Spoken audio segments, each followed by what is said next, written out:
and talking to Truist and trying to figure out how we're going to position the $40,000 that's coming up for maturity. That's all I really have to say. Nothing out of the ordinary from an income or from a expense standpoint in the month of May. I think I explained the major expenses. Are there any questions from anybody? Okay, then we'll leave it. And I'm going to ask, I mentioned at the last meeting, and that's what I was actually mentioning to Noelle and to Matt, is that we're recording this, and we're using an AI platform in order to do that. And so for the last couple of months, I've been working on getting that set up. So essentially, it records it. I can get the actual full transcript, and then it gives me summary notes. So it's a pretty amazing thing. Chris thinks it's way too verbose, and it probably is.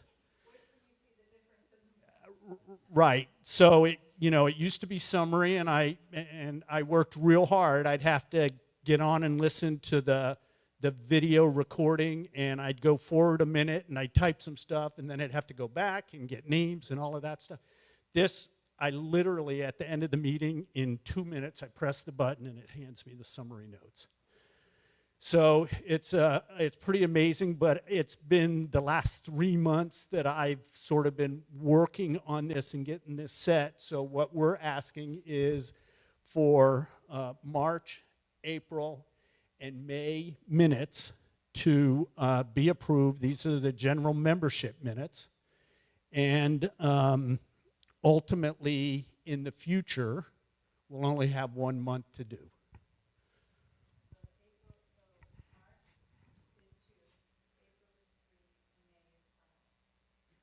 Yep. And this is sort of the sausage part of it, but Chris said to me, Robert's Rules of Order says there are supposed to be summary notes, and I said, well, if we're not speaking ill of anybody, why wouldn't I just leave it there? So that's the tact I've taken, at least up until now. I'll get better at this, but let me tell you, it was an 1.5 hour process before for 1 month, and now it literally, I just go in and sort of clean the thing up. And I got to get better at that too. Thank you, Ellen. A second? All in favor? Aye. Opposed? We're done. Thank you for that. Thank you. We'll get better, shorter. It's a great idea. It was just an observation. Okay, thank you, Steve. Here we have our updates for this month. Our normal Adopt the Road, which will be tomorrow at 8 at the post office. And just to make a special note here that we are taking a break from this, from the road cleanup for July, August, and September for various reasons, mainly weather and flooding. So whoever's helping with that, thank you so much. And after tomorrow, we'll see you again in October for that. Yep. And then just to let you know that the Beacon of Hope is having quite a few learning sessions this month. I don't know if this is something they do every month, have this extensive, but I thought it was worth mentioning because there are some very interesting and helpful, I think, topics that they're going to be covering. And that's at their location in the Doug Taylor Circle, and then you can get more information off of their site.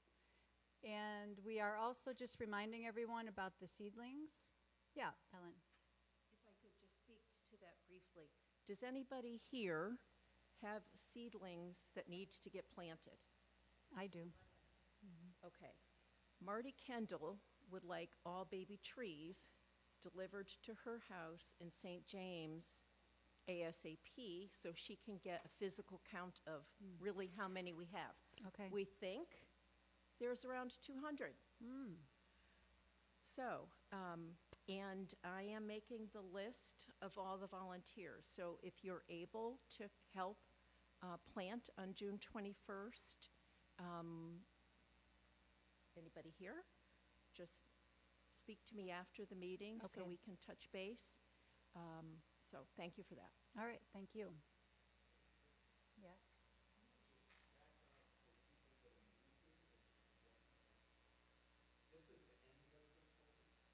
Yeah. Well, this was a combination, this was more, I think, of not what we did, right? Isn't this mostly a combination of both of the initiatives?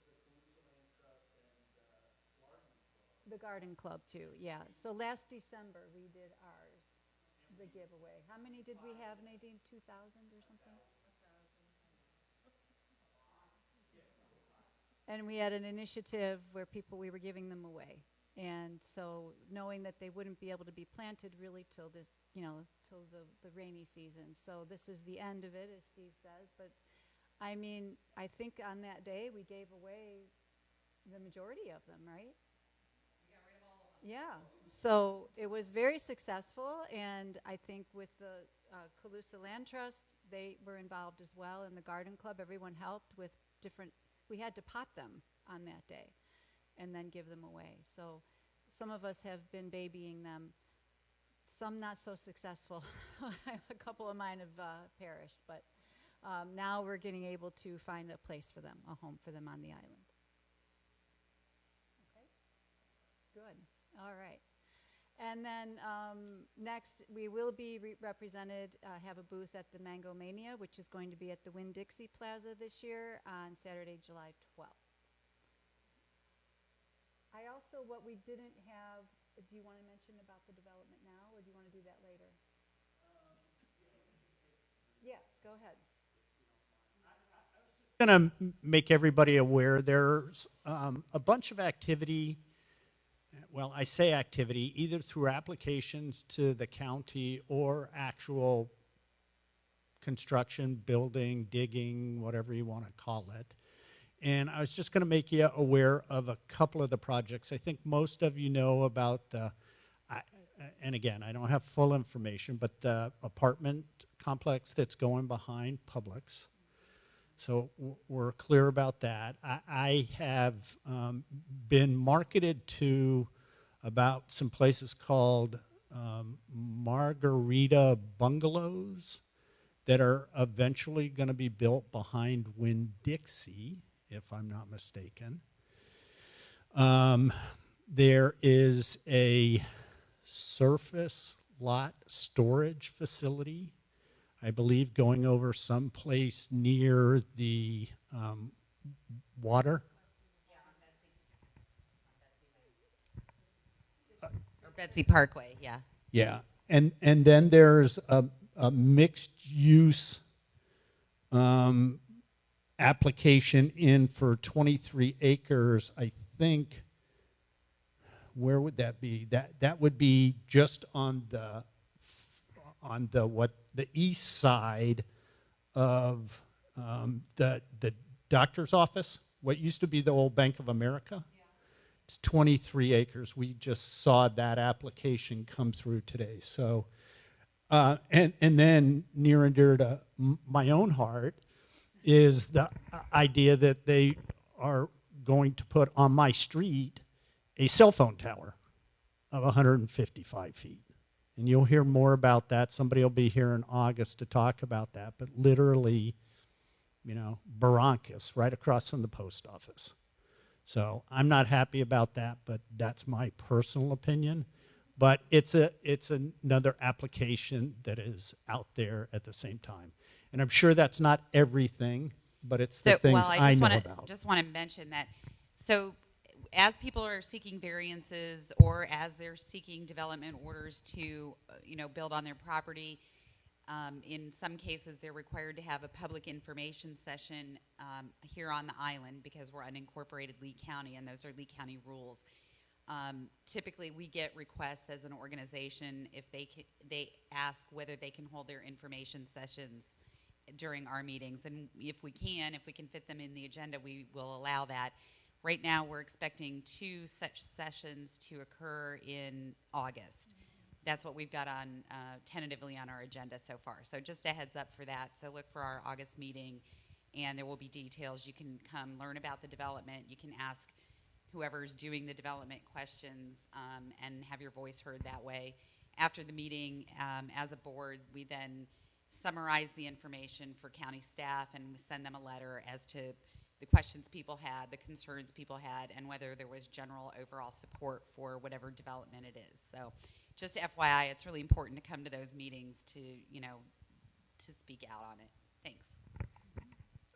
Implicit in, well, maybe not implicit in it, should also mention, I know it's been written in a few places, but we are not meeting in July. Yeah. Correct? So it was on there? It will be. Oh, it will. Okay, so I'm ahead of that. So that's the things that I know about. I'm sure that there are other things going on, but those are the ones that I'm familiar with. And I think the point is that we all want to be aware. Everyone should have that awareness. Yeah, I think that's the main thing. Okay, thank you. Okay, with that, we'll ask Noelle and Matt. Thank you so much. You should be able to, yes. Oh, you're so welcome.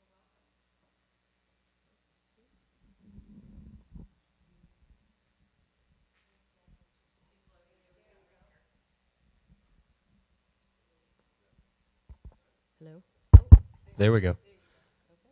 All right. Well, thank you all very much for giving us some time during your agenda. For those who don't know, I am Matt Caldwell. I am your Lee County property appraiser. And before we dive into it, I just want to mention I also am a property owner here in Bokeelia. I live in North Fort Myers, but I actually do own a piece of property with some high school buddies, and love the work the Calusa Land Trust does. I've been a supporter for several years now, although I have not found the time to actually come out and be part of any of the events. It's just the schedule. We're too busy working on the property tax system. Always, always. And I'm Noelle Branning. I am your tax collector, and we are just really grateful for the opportunity to be here tonight and kind of share what our offices do specifically as it relates to the information that you receive from each one of our offices throughout the year. All right, so a little bit of how Florida's property tax system is structured. Right at the very top is what I assume is every one of you here in the room, a property owner, a taxpayer. Your real estate is particularly what we're focused on primarily in this conversation. And my job, our job as the property appraiser office, is to develop an opinion of value every single year for that property. We'll dive deeper into that process in a moment, but when we complete our task in concert with the taxing authorities are your local governments, your county, your school board, your fire districts. They are the ones that actually set tax rates. So we determine the value, taxing authority sets the tax rates, and then we issue the tax bills. All right, so how do we get to an actual tax bill? And at the very top is what I've mentioned a moment ago. That is the value part of it. And if you don't remember anything else I talk about tonight, remember this date because this is really the critical one, January 1st. January 1st is the date of value. So when you look at each year's valuation on our records, you're seeing our conclusion of what the value was as of January 1st. And that becomes important, for example, for those of us that have dealt with hurricane effects and you have to unfortunately grapple with the 50-50 rule, keeping in mind that the tax roll may not be your best tool because that value was January 1st, not developed the day before the storm, and usually our storms are 6, 9, 10 months after that value date. But beyond that value date in terms of setting what the property is worth, that's also the date that determines all of the exemptions. So on January 1st, if you want to qualify for a homestead exemption, for example, you have to own the property on January 1st and you have to be using it as your primary residence on January 1st. If, for example, you don't move in until February 1st, you wouldn't technically qualify. Now, what does that really look like? What it looks like is, do you have all the indicators of claiming that as your home? Is that the place that you represent to the public is your primary residence? If I went down to the corner store here and said, do you know where Jim lives? And they said, yes, their house is here. And everything that looks like that, right? It's not necessarily, you'll hear people say sometimes, oh, well, 6 months plus a day. Well, if you happen to be wealthy enough that you take a year-long cruise on the Queen Mary, I'm not going to cancel your homestead you have your primary residence at the place that you claim as your home, but you have to own it, and that be your primary residence. And then all the other exemptions, agricultural classification, nonprofit exemption. This building is going to have a religious charitable exemption on it. It has to be used for that purpose on January 1st, all the way through. So that goes together ultimately to result in a taxable value. That taxable value then gets multiplied by the millage rates that the taxing authorities adopt. That results then in your ad valorem taxes, and then you add to that your non-ad valorem taxes. And pretty much everybody in Lee County pays at least one non-ad valorem tax. Your garbage bill is billed to you as a flat fee at the bottom of your tax bill every single year for the whole year for garbage collection. And then depending on where you live, if you live in the city of Cape Coral, you may have 6, 7, 8, 9 non-ad valorem assessment lines. If you live in a CDD, a community development district, you'll probably have potentially additional lines there as well. But those two go together, and that represents your annual tax bill. All right, so the timeline, we talked a little bit already about January 1st.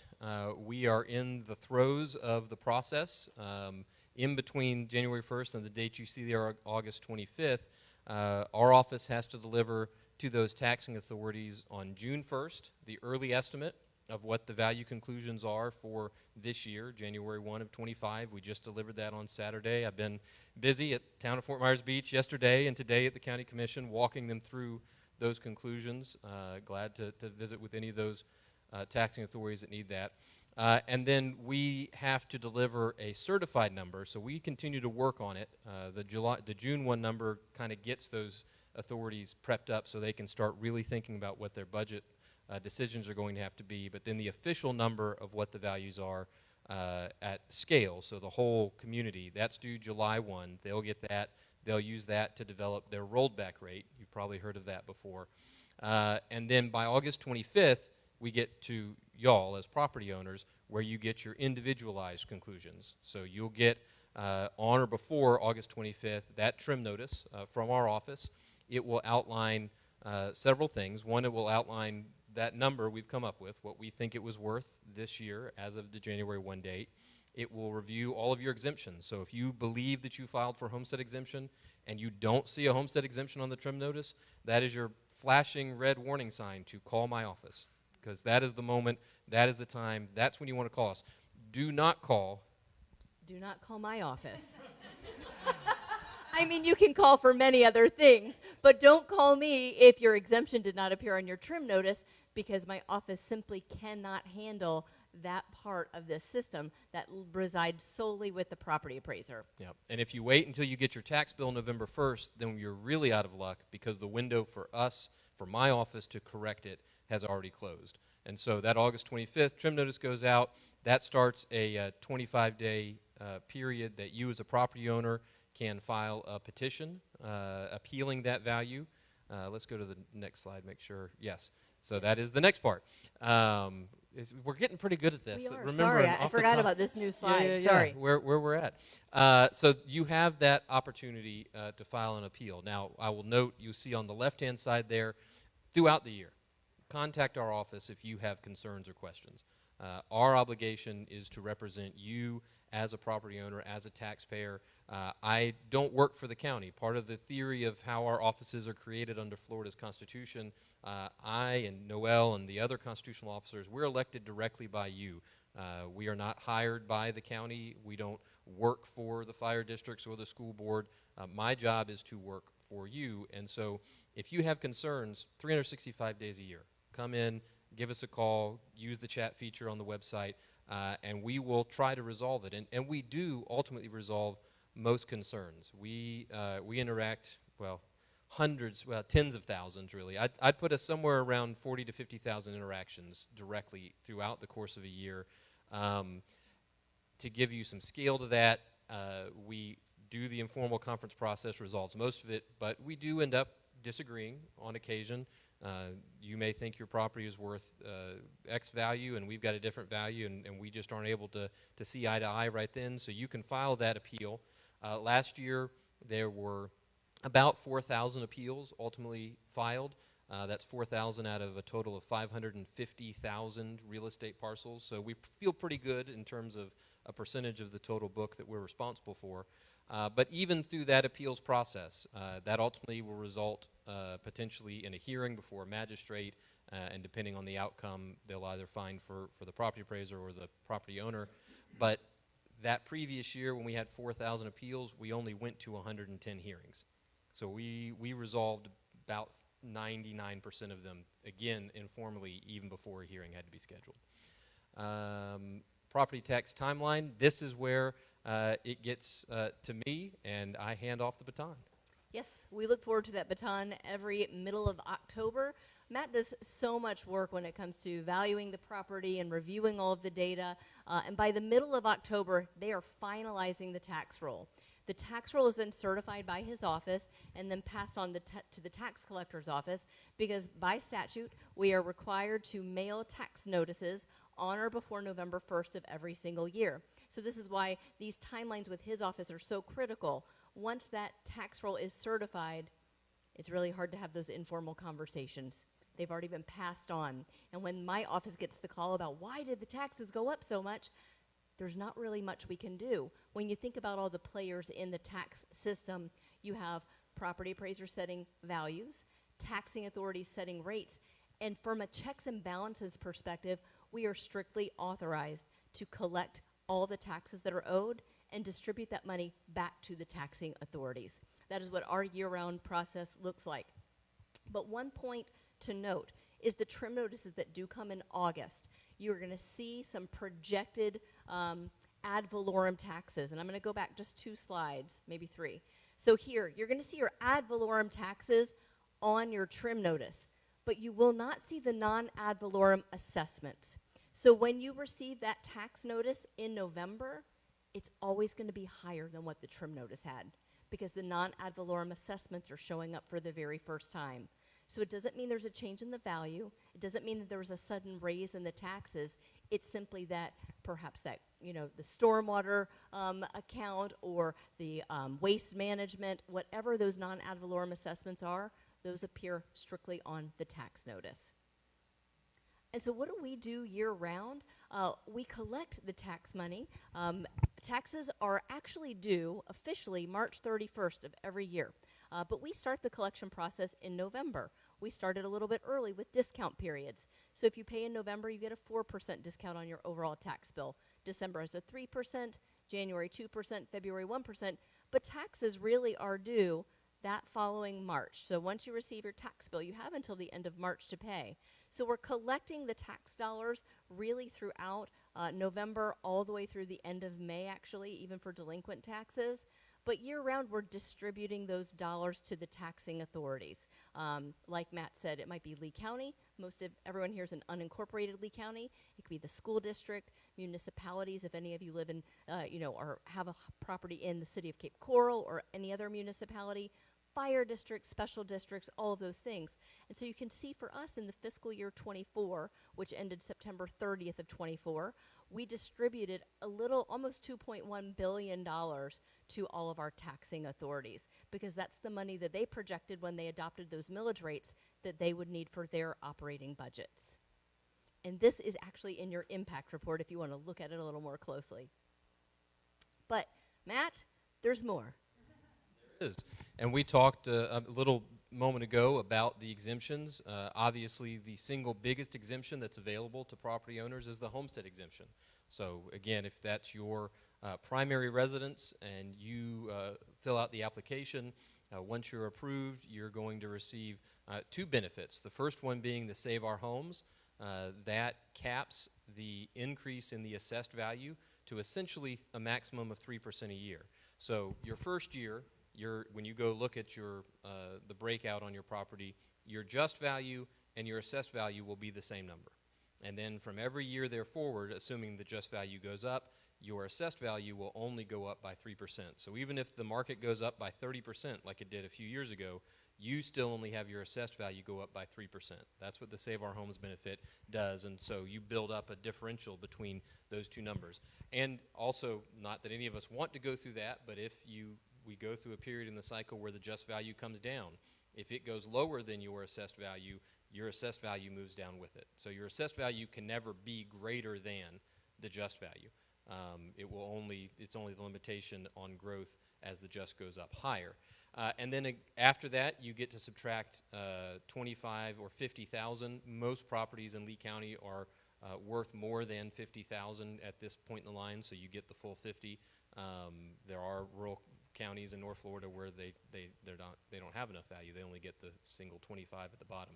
And then you have a number of other exemptions: widowers, seniors. There's veterans variants for fully disabled, for some for first responders. There's some for general disabled. What I would encourage everybody to do, if you think you might qualify for one of these, just visit our website. We've got the exemptions tab, and look through all the criteria. Each one of them has a specific set out, and if it looks like, well, maybe I might, but I'm not sure, that's right back to give us a call, use the chat feature. When you use the chat online, you're talking to the same group of folks that answer the phones and meet you there at the elevator if you come down to the Darth Vader building and visit us in person. Although we won't be there that much longer, but we can talk about that after the end. Last but not least, the homestead portability. So you heard me describe how Save Our Homes potentially creates this differential between the just value and your assessed value that's been capped at that lower percentage. And then you decide you want to move to a new place, right? You're going to downsize because the kids have gone off to school and the place is too big for you and your spouse at this point. Portability allows you to take that savings and move it to your new home. So you don't have to leave that behind. You don't have to be locked in to your property where you live now just because of the enormous benefit that you've accrued over 10, 20, 30 years. You can transfer a maximum of $500,000 in value. So for those of you that have the $3 million homes, you won't get the full extent of it. But $500,000 in value if you're going to the same or a more expensive home. If you do truly downsize, then it's a percentage.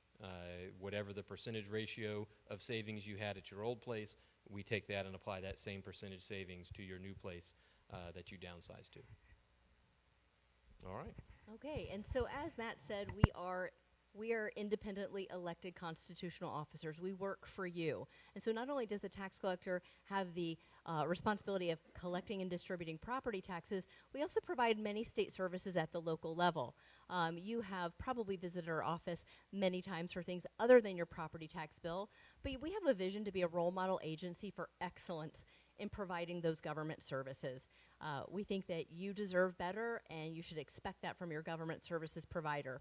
Our mission is to get there by delivering 5-star service through our organizational culture that values our customers, which is everyone in here, our team, who is happy to serve everyone in here, and our community as a whole.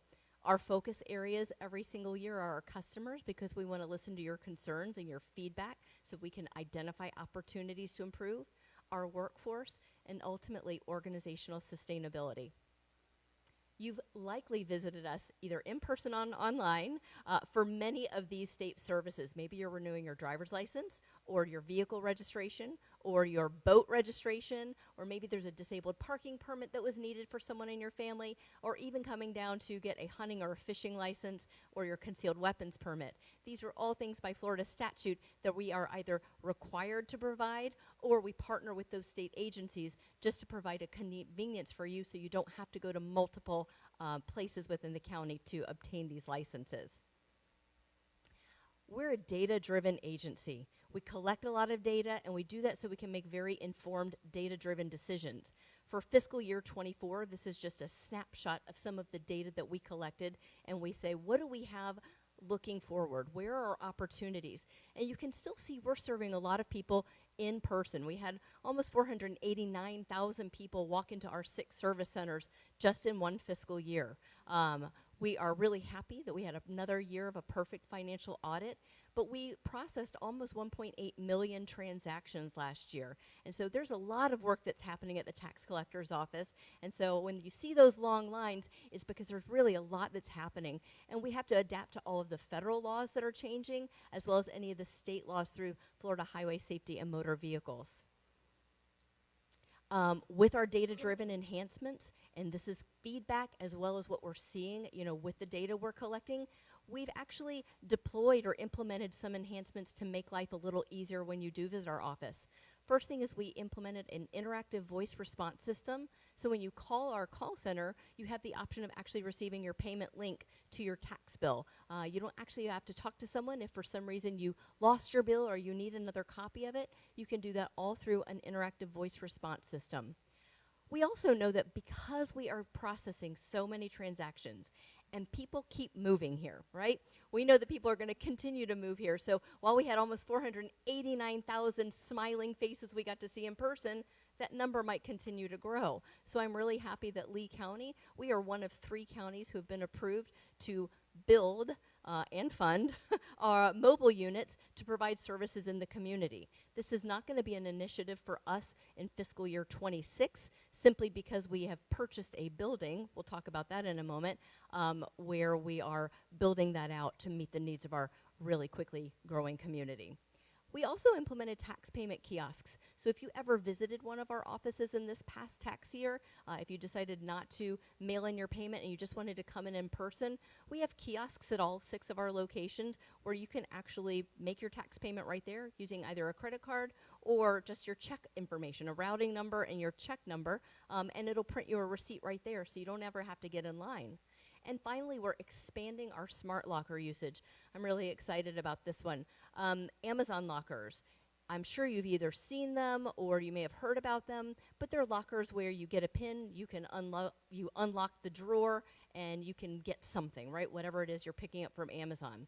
We actually are expanding it to 4 of our locations in the next probably 6 weeks, so you can renew your vehicle registrations that way. You could order it online and then pick up your sticker and your registration in one of the lockers. And they're open 24/7 because they're going to be outside of our buildings. You don't have to worry about it getting lost in the mail. You can physically get that at your convenience.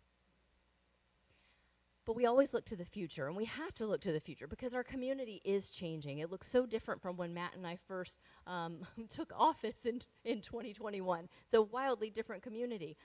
So we have to think of what we can do smarter rather than harder. And so for us, we're talking about reimagining service delivery. We're really trying to take the feedback from our team members and from our community about what would meet the needs of our growing community. And so that's why we purchased a building near on Colonial Boulevard near 75. It's a very large building, and we're looking at the data to say what services actually should be provided there and how can we do it a little bit differently to ease some of the pain that some people feel when they are unable to make an appointment at our other offices.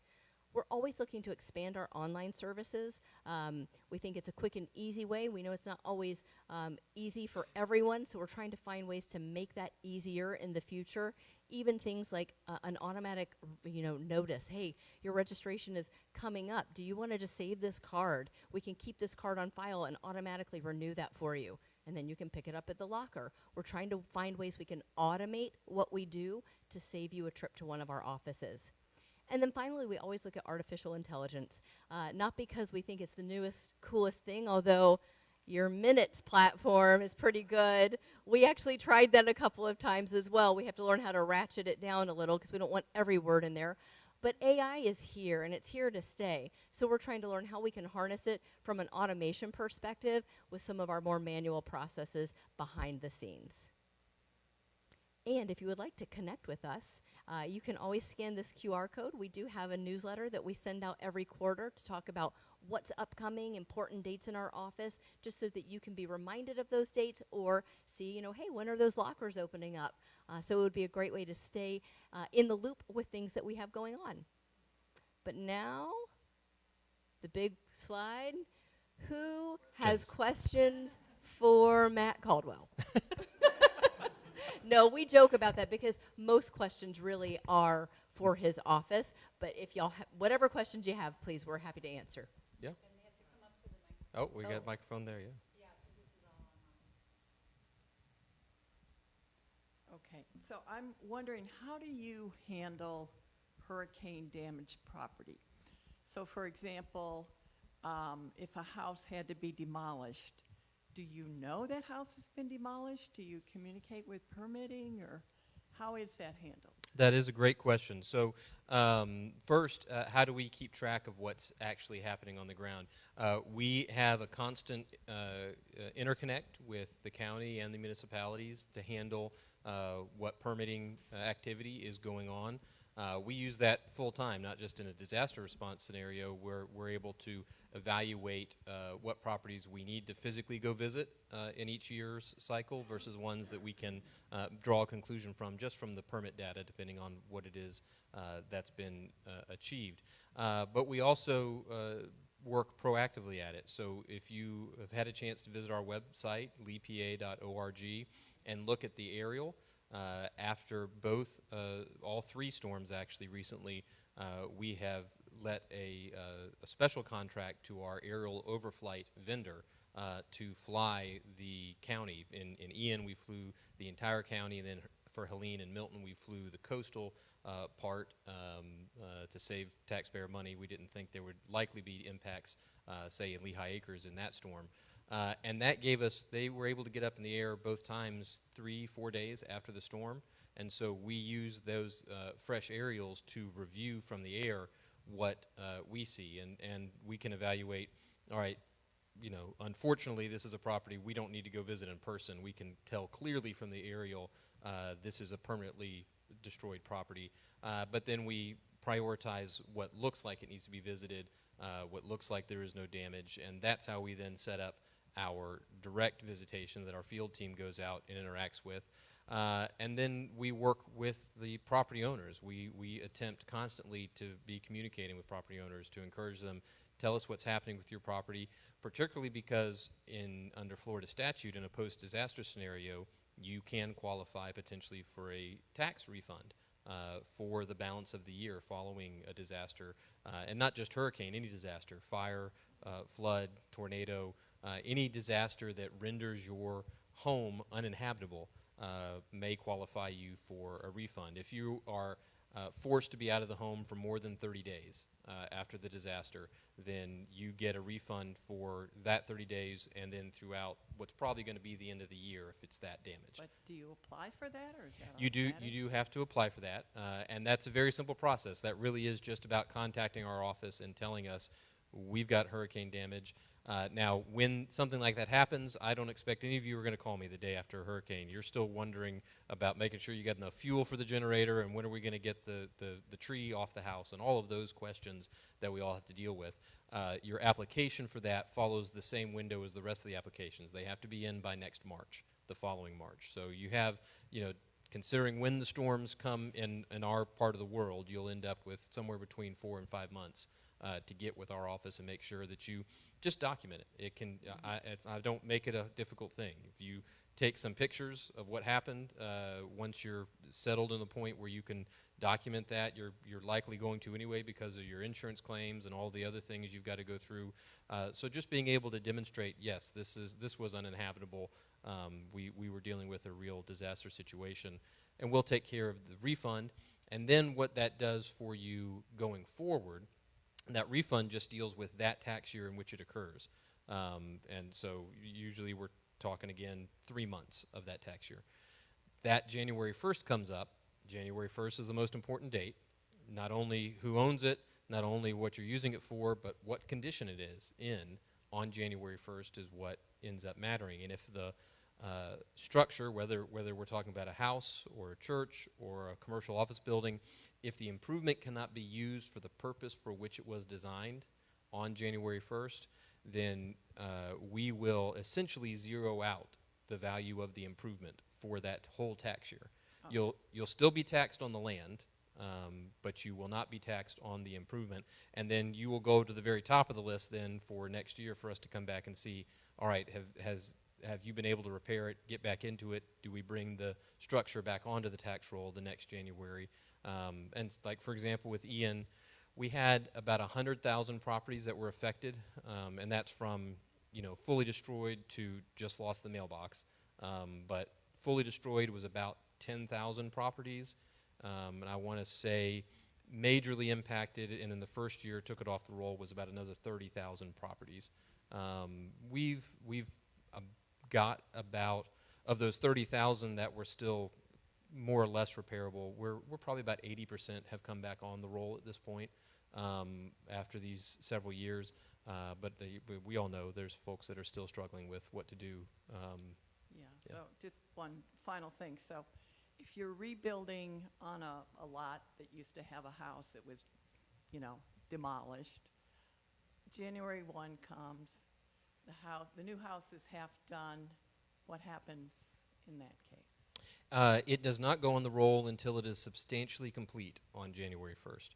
Substantial completion is one of those art things more than a science, but the way I describe it is if the toilet flushes and the air conditioning works, then it's substantially complete. And so that means, it may not mean that the county or the city has come out and issued their CO yet, but we're not really dependent on them because it may be done, and it's just a matter they can't get out until maybe the middle of February to do the CO. So we're looking for substantial completion. But again, I think you'll find in interacting with our office, we're not looking to put anybody through the ringer. And so if it's not done on the 1st, we'll wait and put it on the tax roll the next year. And certainly something that's far from being complete you don't have to worry about that. All right, thank you. Yep. Yeah. Yeah. Go right ahead. Yeah. Okay, so my question is, so there's a hurricane and you can't live in your homestead, so so we had to move, and you're supposed to notify DMV within 30 days of when you move, so we lost our homestead. We can't live in the house because Did you contact our office too? I didn't even know that was a possibility. Yeah. So and So- we may be and able to. I filled out the home. Yeah. So what I saw was you could move it. So I thought, okay, we'll move it over to Mm-hmm. the other house we own on Pine Island Mm-hmm. in St. James City. But they said, no, you can't do that. I'm not sure why. So now we have no homestead exemption on either place. Yeah, we need to fix that. So get with me afterward, and let's make Okay. sure that I get your information and we go back. And if we can get it fixed, we will. And here's my other question is, okay, so apparently we fell into the 50% rule. That's why we couldn't live in there. Okay, so we've lifted the house, but we still can't live in there. Now, when the assessor comes around for, let's say, January next year, it'll probably be done by then. Do we get taxed on the new value of this lifted home that's got a view of the water? Or, because that seems like we're really taking a beating. Yeah. No, this is a great question, and we've been talking about this at length, myself and my peer property appraisers up and down the coast here that they're all having to deal with these questions. So first on your original question about the homestead, if you're displaced because of a disaster, as long as we have communication, and that's why I said hopefully we're still in a window where I can fix it for you. But if we know from the beginning, then we can mark that as being the situation that it is. Okay. If we don't hear anything, then you just think logically, we turn over somewhere around 40,000 property owners a year in Lee County. So a new driver's license shows up, it gets downloaded to us, and we just flag it as okay, they've moved, and the system doesn't know any different. But we'll see if we can fix that through notation. And then, so it sounds like though what you tried to do was do the portability, move your homestead to the other place, but the other place also was the one that had to be lifted. Yeah. And so it's not technically livable yet. Okay. So what is supposed to happen? The statute says that if you have to repair your home as a result of a disaster, you can rebuild up to 110% of the original area. And the way I've concluded and the way we're operating is that means living area.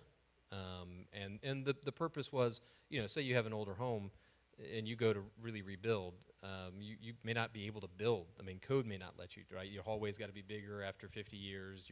The shape of your bathrooms and your kitchens, you're just going to need a little more space to achieve even the same functional space. For your situation, you're not adding any living area. And so what I would say is as long as we're talking about the lifted and underneath portion isn't also going to turn into like the most lavish man cave you've ever seen in the world, which I don't think it is, but we know people try to do that. So if it's everybody that's in that situation that's just got to lift your home, and now you've got an under house parking area, Yeah. you're not going to see any Patio. change. Yeah, you're not going to see any change in your taxable value because you haven't changed your living area, and the improvement was a result of a disaster and nothing else. Okay. I mean, the intention of the statute is, okay, you have a disaster, you go to rebuild, and because you're rebuilding, well, now's the time you want to go ahead and build that bonus room over the garage. All right, well, the bonus room goes on at full value. Your rebuild comes on. This scenario was a little new, but myself and the other property appraisers on the coast have all agreed on the position I just described. For the folks that are particularly elevating homes, if you're not creating some new substantial finished space, then it should not result in any change in terms of your assessed value. Okay, so now we haven't been able to live in that home that we were living in since Milton, so October through June, but I paid the full tax bill, so, and I got $691 back when I put through the little request for, so that Yeah, we're gonna work through it. So you Okay. have, it used to be you only had up to 2 years to move your homestead. That got extended to 3, and then we worked with the legislature, and it's now a 5-year window after a disaster. So we should still have plenty of time, Okay. and when we should be able to work it out. Particularly if you have at some point communicated with our office, then we should be able to figure it out. we'll do it tomorrow or Yeah. after that. We'll do it. We'll get it sorted out. Yeah. So I have a couple of questions for both of you, and they're relatively easy. The first question is, can you tell the group services that your office provides that they can actually do over the telephone? And let me just say this first, because at the beginning of this year, I ported my homestead exemption, and I had a question, and I called in, and I talked to somebody, and that person on the end of the line said, I can do the portability for you right over the telephone. And I wrote you a letter and congratulated you because I thought it was so awesome that I didn't have to get in my car and drive all the way there in order to do that. So given how far away we are, it's helpful to know here are the things that you could actually do over the telephone that you don't have to drive there for. Sure. So over the phone, you can pay your taxes. You can call in for a vehicle registration renewal. We don't do a whole lot over the phone because there's oftentimes documents we need to see in order to issue credentials. But we can take a lot of payments over the phone. We will probably send you more to an online portal in order to transact some of that business to save you a trip from coming down. But typically all of our transactions end up in something being given at the end, and so we don't do a whole lot over the phone, but our mail actually is a really great way to interact with us because we have a really quick turnaround time. The Cape Service Center is at the Cape Coral Government Complex, so it's not too far. Yep, right across from the post office.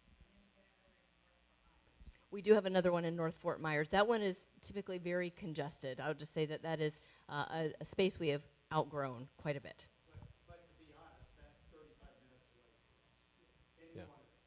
Yeah. Yeah. 35 minutes. Right. None of them are closed. I mean, we cannot issue driver's licenses over the phone. We cannot send titles. We have to verify that you are who you are, and those are just the statutory requirements we have in issuing government credentials. Now, Has there ever been any thought of doing like a remote office, a mobile office for, one day a month we're going to go out to the unincorporated areas of the county? Well, that's what we've been approved to do, but we have to build it. It's not just given to us. It's quite a bit of a capital outlay project for us. And because we purchased the new building, our goal for fiscal 26 is to build out that new building so that we can then look at mobile units. But like I said, mobile units required Department of Highway Safety connection, system access, all of those things that they weren't willing to give us until just recently. It's just us, Escambia, and Hillsborough who have that access. But each mobile unit costs about $250,000. Well, and I think part of the thing I'd highlight is because Noelle's office handles all of that documentation. She talked about being connected to the DHSNV database, for example. I mean, that's very critical, sensitive information. It's your identity, all of your identifying information contained in the state's database. So she's got to have a secure connection. Right. She's got to validate it all. But what makes that easy then dealing with our office, if you have done that already, then everything you do with our office you can do either online or on the phone. Because she will have issued, her office will have issued you a real ID compliant identification. We will see that on our side in the database that you've already been verified. For example, if you want to move your homestead, if you get your driver's license updated, then moving your homestead is easy because it's already been verified by her office. You've already attested to it. You've given 2 forms of documentation to prove that's where you live as your primary residence. I don't need to put you through the ringer and make you come and do a song and dance down at the office. You've already met the satisfied criteria for her statutory obligations. So everything through our office, really the only thing you would have to come see us for, you can qualify for a homestead without having yet changed your driver's license. But then you do have to come see us in person because particularly, and what will happen is most of the time people will come see both of us on the same day. They just moved here from Wisconsin.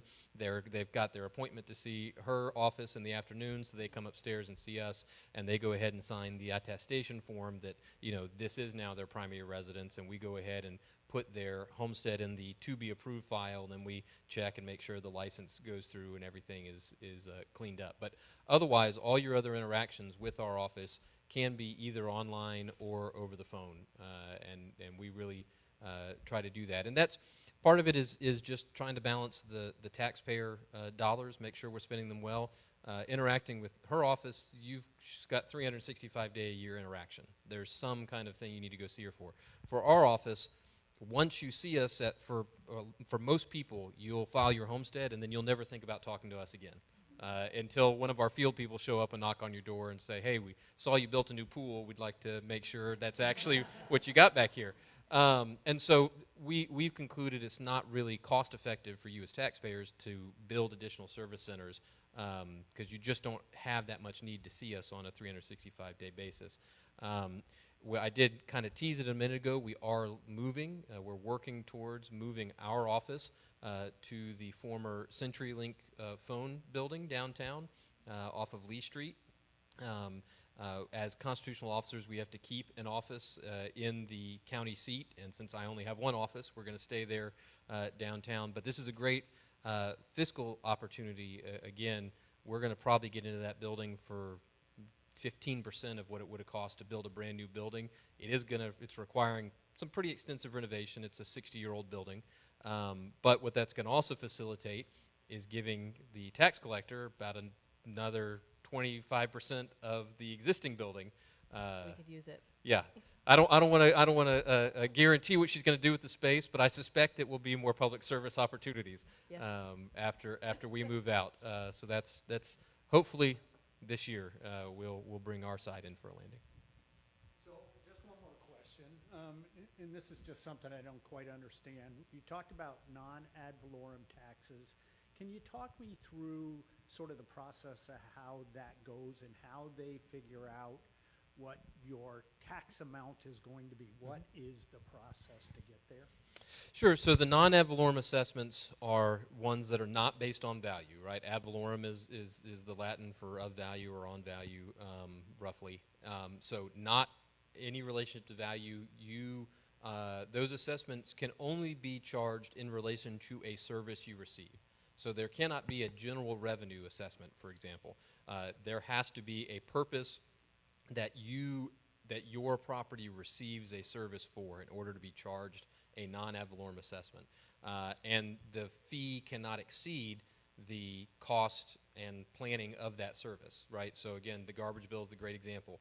The county puts out the bid to contract to their 2 or 3 vendors.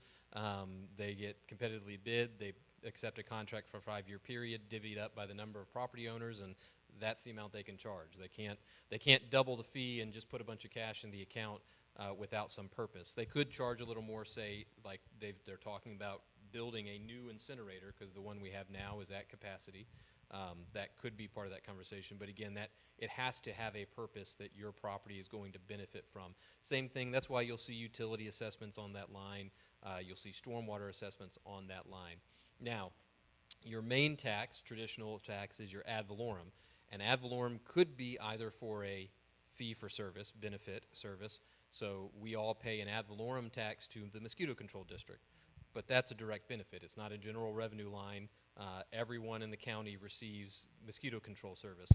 The same would be true of the West Coast Inland Navigation District. You may not have known that we're members of that, but they maintain the dredged waterways from Sarasota to Marco Island. They keep the intercoastal waterway navigable up and down the coast, and we, I don't remember, pay 1/10 of a mil as a property owner for that service. But that's a direct service that's provided. That's opposed to your general revenue lines. So your county general revenue line, your school general revenue operating millage. The schools charge 2 millages. One is the required local effort that goes up to Tallahassee, then gets redistributed based on student population. The other one, the smaller one, is the capital millage. So that is that goes to build schools and buy school buses. And then you just have to look through the list. Most of the rest of them are, again, all going to be direct service. Your Pine Island Matlacha Fire District provides your fire and rescue service here on Pine Island and Matlacha, so you're paying that millage. Now, how do those millages get adopted? We talked about, did the June 1st estimate, went out this weekend. We'll refine that and do a final estimate, and that is, again, at the district scale, so either the total value of the county or the total value of Pine Island Matlacha Fire District, whatever the subdivision is, we will deliver that final number as of July 1. They will then take that, and that develops the rollback rate, and that goes through a calculation of how much growth has happened last year, what got torn down, what's gone up in value just because of inflation or the market, and that will produce a millage rate that ostensibly would result in 0 additional tax dollars from the taxpayers. Now, because that's done at scale, that doesn't mean you are actually only going to pay exactly the same as last year. It means as a district, you'll only be taxed the same as last year. So there'll be a little bit of variation there, but not enough in that slice that I think any of you would really notice. But that doesn't obligate the district to adopt the rollback rate. So when you get the trim notice, that trim notice from our office will show you 3 things. It will show you last year's millage they adopted. It'll show you the rollback rate that was calculated based upon this year's new values. And then it'll show you the maximum millage they are going to consider in their public hearings. Doesn't mean they're going to adopt that millage, but they agree before trim what's the most they'll even ever talk about as a board. And so they can't go over that as they go through the rest of their budget process. And so when you get that trim notice, it's going to tell you not only the value we've come up with, the exemptions that you qualify for, but it's going to show you all those proposed millages. It's going to show you when the budget hearings are for all of the districts that you are a taxpayer to.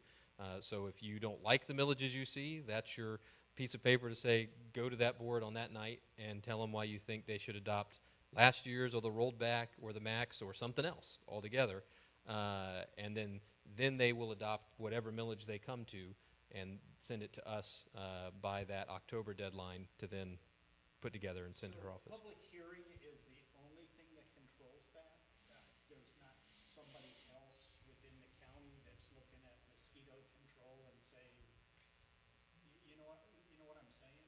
Yeah, no. Going in there and saying that millage rate's too high. Yeah, well, it depends. It depends on which district we're talking about. So, for example, the fire districts, depending on which district it is of the 17 we have, some of them are capped in their statute at 3% or 3.5% as their max they can levy. Counties and cities in statute are capped at 10 mils they can levy. Lee County is at or right below 4, so I mean they're a long way from there. There are some additional metrics about exceeding CPI by some egregious amount, and the extent to which local governments have discretion about those increases will probably be part of the property tax reform conversation that's happening right now between the House and Senate and the governor, because I mean, we can dive into that whole rabbit hole, and you'll probably be ready to go to dinner while I'm still here talking for another hour. Yeah, it just depends on which one it is. I mean, I think in the case of mosquito control, I mean, their enabling act is like from 1954. I don't remember off the top of my head what their max millage is, but I mean, they have levied under a mill for the last 30 years at least. I think they're right around 0.15 or 0.2 mils. Yeah. Yep, we got one here, and then we'll go there, yeah. So my husband and I were out of our house for 3 months,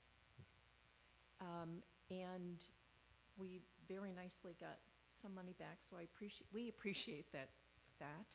How much money went back to taxpayers, and how did that impact how the county commission operates? I mean, I know you can't answer for the county commission, but No, but that is a good question. I can give you some thoughts on you it. know, I'm assuming a sizable chunk of money went back to homeowners Yes, from, and from between Ian and this. From Ian and Helene, I don't remember now off the top of my head what our refund amount. Do you remember the refund after I Ian? can't remember I mean, we can look at it, and if you give us your contact information, I can send that to you, but I haven't thought about that number since. But in terms of their couple years. operation, one of the, you don't want to ever describe what we all went through as there's some upside to it. But the upside was that the state budget was so flush.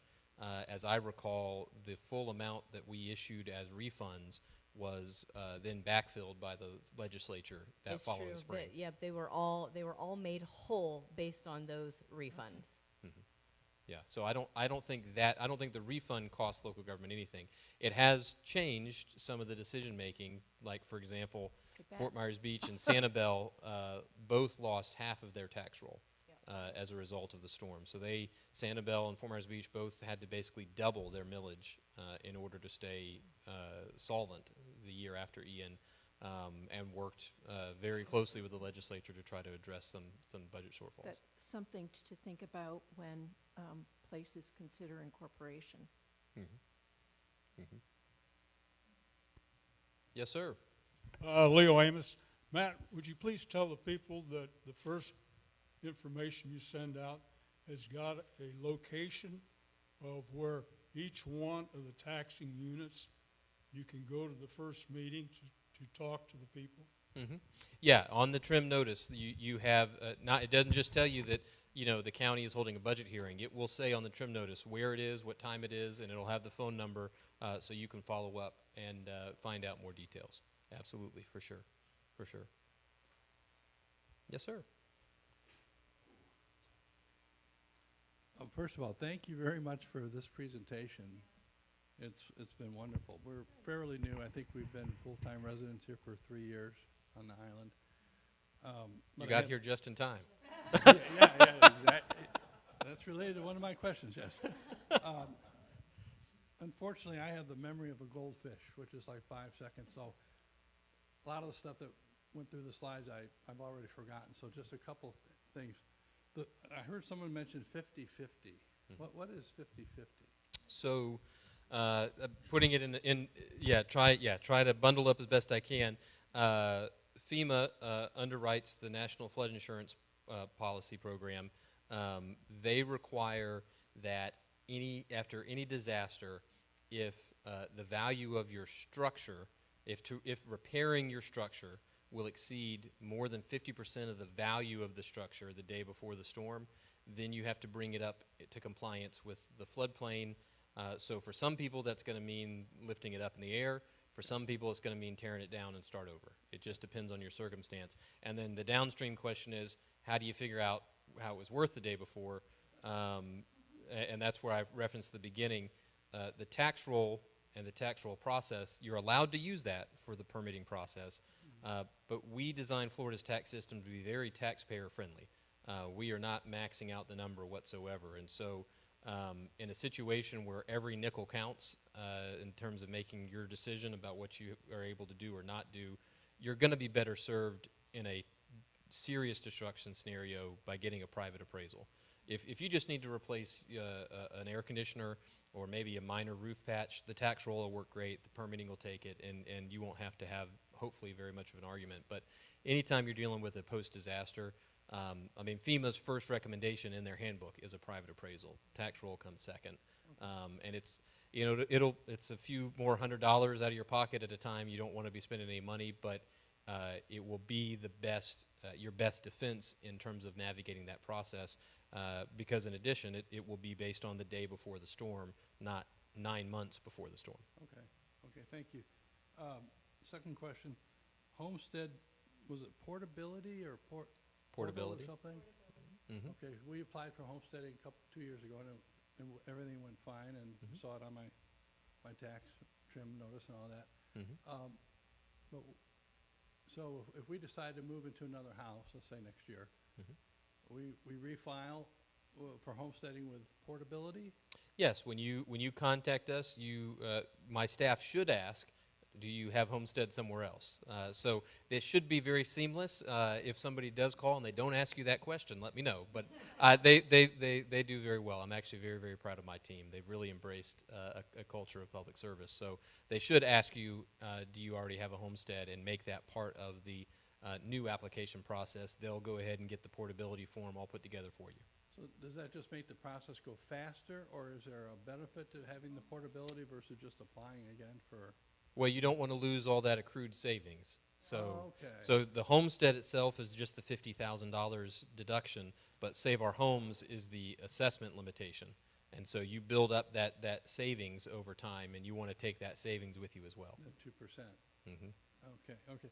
And the last one, what types of tools do you use to actually assess a property? Do you Sure. use like real estate values, Zillow? Mhm.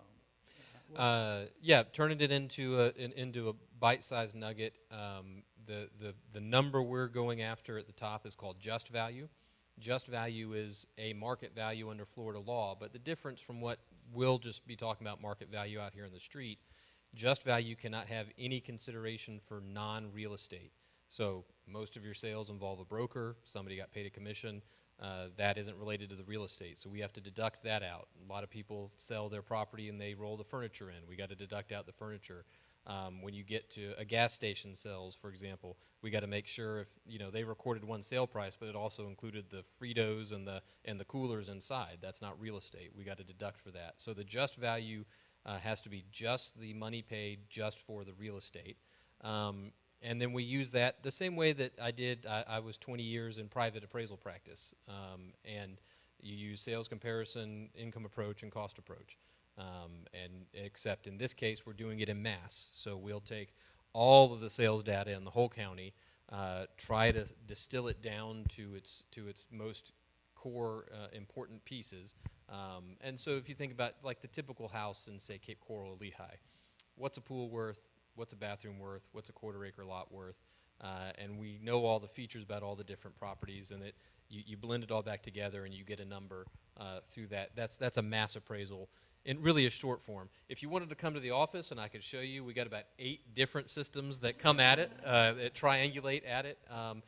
But here's the thing: mass appraisal is going to be most accurate if your property is the median property. Right, so if you own a single-family, 3-bed, 2-bath, 2-car garage house in Cape Coral or Lehigh, our number's probably pretty accurate. I don't want to discourage you from calling us if you think we've done something wrong, or filing a VAB if you think there's an error. But the model's going to be really, really accurate because I have tens of thousands of sales to look at. If you instead own a very unique, architecturally significant home on directly on the Gulf of Mexico, on a 5-acre lot, I mean, I don't have a whole lot of comparisons for that, right? And so the model's going to really struggle to get that as accurate as we can be.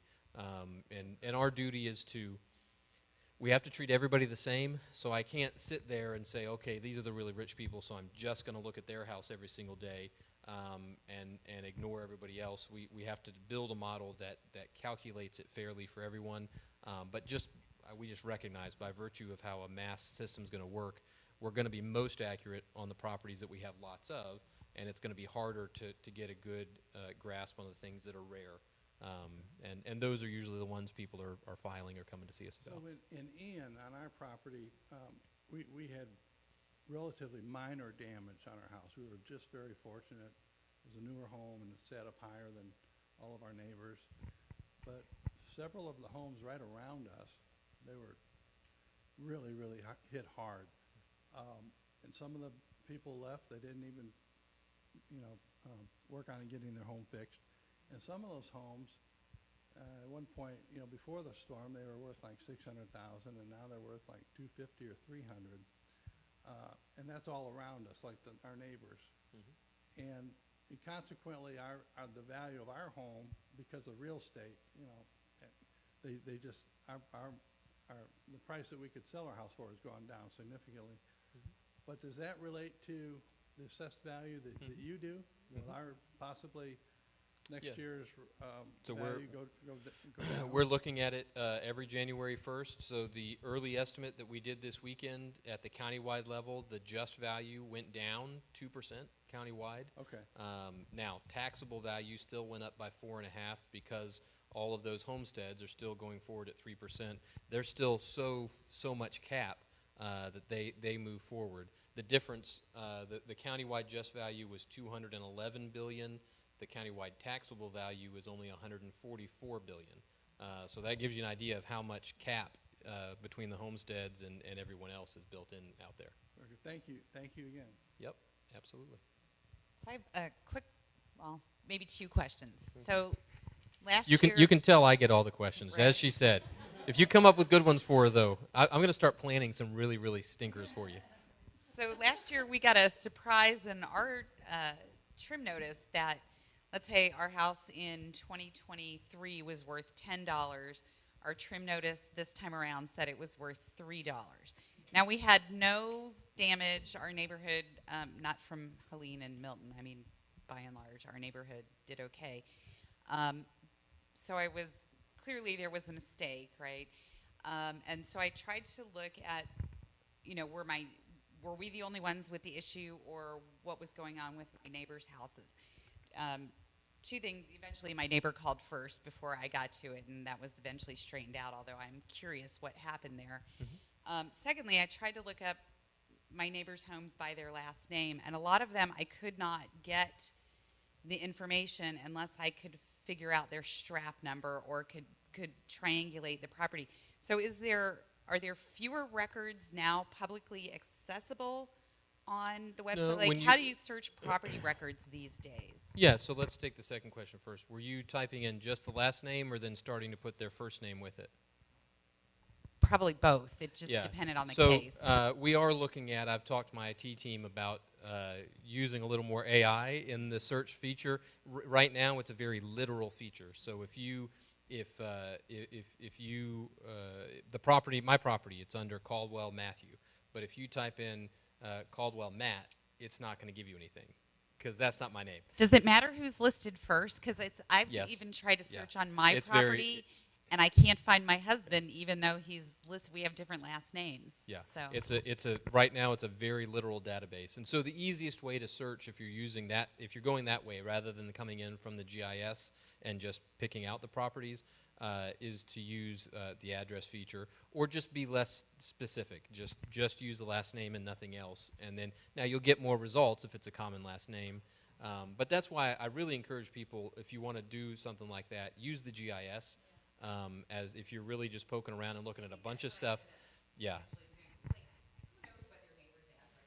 Yeah, that's exactly right, and that's why we've invested most of our effort into the GIS system, and it's really a world class. And that's just not me. That was my predecessor, Ken Wilkinson's goal, was to really be at the cutting edge on that, and it's a much easier way to interact than to use the traditional search feature, which again we're talking about bringing in some new tools that are more intuitive for people to use. Your other question was that quite literally it said $10. No, I mean, I don't want to give specifics, but the value the difference was hundreds of thousands. Yeah. So it probably was that we picked you up and modeled you as having hurricane impacts, and you may not have had, but this is back to big data. again, we had 100,000 affected properties. There was no physical way, even if I'd had an unlimited budget and hired every single person that I could find, I couldn't make 100,000 visits over a 5-month period and confirm it. So what we did was use the interactions, what we are getting out to, we were trying to get out to the different communities and get a confirmed sense of what happened in general in each parts of the county, and I'm talking here in the Ian context. And then we would have the property owners that did connect with us and give us their information about what they dealt with, how they were flooded, or how they were, particularly the flood areas were the ones I'm really talking about. And then we got down to the point that said, okay, this person sent us in a report. We know their elevation. They're at 6 feet. 2 houses down, they sent in a report. They clearly got flooded. They're at 6 feet. The 2 people that are between them that are also at 6 feet of elevation got flooded. And we're just going to go ahead and put that and push that through. And we're not going to prioritize going out and getting into those 2 other houses because there's no way they didn't get water in their house when I verified the 2 people on either side did. Now, you do that, and you do that at scale with 40,000 properties, and I guarantee we caught people in the net that didn't have that impact. And that's not going to be to your detriment. If we make the mistake, that's on us, not on you. And so once we Had to pay the extra taxes if that had gone through all the way to the final depends bill? on the scenario, depends on how many years. So if a whole year goes by and it's our mistake, probably it's going to be on us. It really just depends. There's, like all things, it depends on the exact facts of the circumstance and what the mistake was and whether it was something that the burden was on you to talk to us about versus the burden was on us and it was a mistake we made clearly and fully. So it's a really fact-specific answer depending on the circumstance, but that's probably what happened if you saw a significant shift in you and your neighbors' properties is you were getting thrown in the model of Was having hurricane interesting. impact. We had more damage in Ian from wind, but our neighborhood was a lot more flooded in Milton. But so I guess that leads me to yet another question. So if that had been a correct assessment, right, that would have forced me, I'm assuming, to rebuild because of the 50-50 rule. So I feel like Well, not necessarily. So that is a bit of a misconception. While you have the option of using the tax roll to go and file for your permit with in this case Lee County and in compliance with FEMA, they don't use our conclusions to prove or disprove your situation. So in all those situations, in all the properties that have been and we did a 10, so that's why I asked if it was literally 10 on the improvement. All of the improvements that were damaged to the extent that we believe they were uninhabitable, but we believe they were going to be rebuilt, not torn down, we put a $10 override on their improved value. So that's the internal code. If you look through our system and you come across a house, you're like, that house is still there. Why does it say only $10 for the improvement value? That's the hold for check this again next year. Are they back into it? Is it? sorry, no, I was Yeah. Yeah. So, so all of those folks would have to get a private appraisal because, our tax roll isn't going to work for them, particularly as years go by until they get their issues resolved. Yeah. We're gonna start to wrap this up. We've got one online, but this lady has a question, and then we're gonna. Okay, thank you again for being here. So Noelle, a big thank you. As far as DMV goes, returning license plates, turning them in online, things like that, driver's license when we moved, that sort of thing is great, so I really appreciate it. I know that you guys are working on that, and it is a drive to leave here to do that. I have a couple related questions to the 50-50. It's more around some concerns I have about our neighborhood as well. Fortunately, we did recently just build a new home, but we had a house that we bought just before Ian. It was flooded in Ian, Milton, and Helene, and every time that the property valuation went down and down. So eventually, I assume that all the low houses will eventually hit that 50-50 rule. So there are some folks who got some dunning letters from the county recently about, hey, you had damage, you didn't obviously pull a permit, you've got to true up and try to do that. So I mean, is there any help for some of these neighbors? I mean, if you're elderly and you're not on a canal, there's no real value in lifting your house, or you don't have 250,000 to do that. So some people are only part-timers, and they were told, we can't even lend you money unless this is your full-time resident. So just a lot of those questions, and who in the future would be a good place to help some of our neighbors find answers to those questions? Yeah, those are the really challenging questions. No doubt about it. Immediately after the storm, obviously, we did have a lot of money come in and was administered by the county and by the state. But ultimately, on these long-term concerns, it's going to end up being your charitable organizations. Noelle's a United key part of the Way. United Way. Exactly. It's going to be a lot of really, private help, a lot of charitable organizations. United Way is such a powerful service provider post-disaster. And so, I think that's where you're probably going to see a lot of people have to seek out some assistance. Yeah, and try to shorten the question on what's going to happen from a property standpoint. Repetitive loss on the improvements just necessarily is going to depreciate the value of the improvement. Now, in some places that may not have resulted in a huge change in terms of the land value, it did create a totally new dynamic in at least two markets. So mid-Fort Myers Beach and south of Cape Coral Parkway, the land value radically changed. You had, kind of places I loved. I would love to live in the old 50s wood frame cottage on the beach. But, that's not, nobody would build that new. But those properties just weren't available. Didn't matter what you wanted to pay for it. Those families had it and they weren't going to sell it. Well, after Ian, that just wasn't feasible to build what they wanted to build. And this was a one-time only sale, really. And so we saw land in the middle of the island go from what I would have guessed was maybe 400,000, 500,000 for a lot to $1 million in a year. Because these properties have not been available for 50 years, and if you don't buy them now, they're not going to be available again till whenever the next time. And that's really what's happened also south of Cape Coral Parkway. You're talking about almost every single property there has a direct access saltwater canal. You had an old Gulf American house on it that was 60 years old. It was already getting kind of infeasible as an improvement, right? 1.5 baths, only a 1-car garage, but they were quaint and they still had some value to it. Well, after 3 floods, and nobody's going to build that house new, right? We see what they build new down there, because now you were paying maybe $500,000-600,000 for the old Gulf American house on the lot. A vacant lot down there now is $750,000 plus. And so it actually completely changed the property value to an increase in both of those markets after the storm, because a lot of these properties they weren't available. And you had price discovery. You just didn't know, because they weren't looking to sell. They liked where they lived, and without the disaster, you wouldn't have had all of that come onto the market in the first place. Yeah. I think you had an online question, you said? Yep.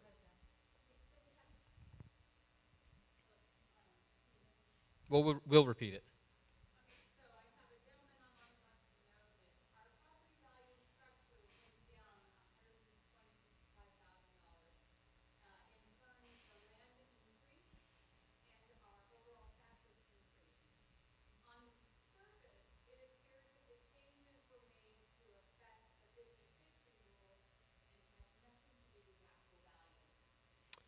Yeah, so that's exactly the point I just talked about. It wasn't changed to affect the 50 rule. It was the fact that these markets themselves radically shifted and changed after the storm. And demand came in that we just couldn't imagine. Again, those interior lots in Fort Myers Beach, we had priced at, we thought the land was worth $400,000 or $500,000, and within 6 months after the storm, people were buying them for $1 million just for the land. And we, I'm obligated, wherever the market goes, that's where I have to take the tax roll. And it has absolutely had the effect that it's put the squeeze on property owners in markets like that. South of Cape Coral Parkway, I get pretty regular complaints from folks in those older GAC homes that there's just not enough equity left on the tax roll value for them to get there now under the 50-50 rule. And I think that's not for me. I'm not going to just leave it there and say, okay, well, just too bad. I do think that's an opportunity. I would encourage people to reach out to both of our U.S. senators and to our congressmen, because at the end of the day, the idea of the 50-50 rule when it was adopted in 1984 and the practical implications of it here 40 years later, 41 years later, they need to think about how they want to really deal with that, particularly when you get a disaster of the scale that we were dealing with. I think inarguably, set aside the dollar value, the scale in terms of the individual number of property owners affected by Ian made our disaster one of the largest to put your arms around and manage in history. There's very few other places that have this many people on this many properties within the disaster impact zone. And I think that definitely swamped FEMA. They were not prepared to handle the volume of what we were presenting. I'd like to think we did a pretty decent job in terms of local government managing it, but that doesn't mean we did everything perfectly. We've learned a lot of lessons, and hopefully we never have to use those lessons again. But to his original question, it did radically adjust those markets because of the post-storm. And these were things that were already happening. Like, again, you think about in the Fort Myers Beach context, you look at Bonita Beach, that had already been happening by market forces. Almost all of the cottages had already been torn down, and 3 stories had been rebuilt on them over the last 20 years. That was moving up from the south and moving onto the south end of the island. It was going to make its way to downtown Fort Myers Beach over the next 20 years anyway. This just compressed that entire process into a single event.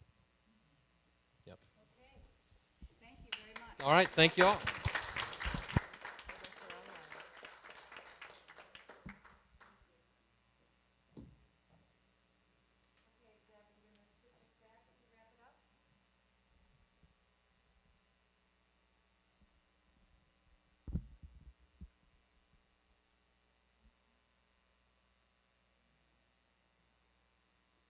Okay, just a couple of things here. You will have seen in the email that was sent that the membership renewal is all going out now via email. So read the details in the email that was sent out last night. A lot of good information in there. As we talked about earlier, there's no meeting in July, so we will have our next general meeting on August 5th here at 6:30. And the first speakers we have confirmed right now are the Beacon of Hope Task Force, and we're looking at a couple of others as well in that vein. So unless anyone has anything else. Motion to adjourn. All in favor? Aye. Okay, thank you, everyone.